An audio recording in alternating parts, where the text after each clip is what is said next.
L'actualité en bref, c'est d'abord ce dimanche l'ouverture générale de la chasse. Précisons d'emblée, vous ne verrez que des images d'archives.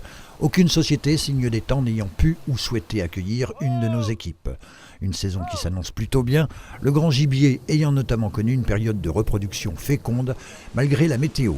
Le plan de chasse préfectoral a établi le nombre d'animaux à tirer à environ 40 000 sur le département, pour moitié chevreuils et sangliers. A noter que les populations de chamois sont en forte baisse, autour de 200 individus côté vosgien du massif, contre 400 il y a quelques années, d'où une baisse des attributions de tir à 59 contre 101 l'an dernier. Le tout dans un contexte de baisse constante des effectifs de chasseurs, 5 835 recensés en 2023-2024, et de profonds clivages sociétals sur la pratique de ce loisir indispensable pour la régulation des espèces, selon ses pratiquants. Place à l'emploi, ici à Saint-Dié, juste au pied de la cathédrale.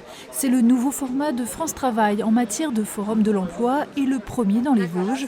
En cœur de cible, les chômeurs de longue durée et les quartiers prioritaires de la ville, mais pas que.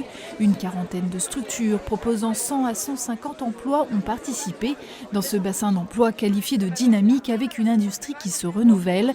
Commerce et métiers liés à la santé étaient aussi bien représentés.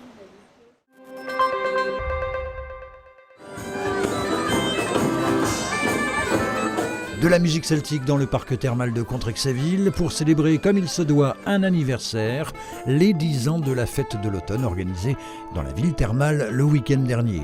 Un événement pour promouvoir la nature et l'environnement en présence d'associations du secteur, mais aussi les circuits courts avec des produits locaux proposés sur ce marché du terroir et de l'artisanat.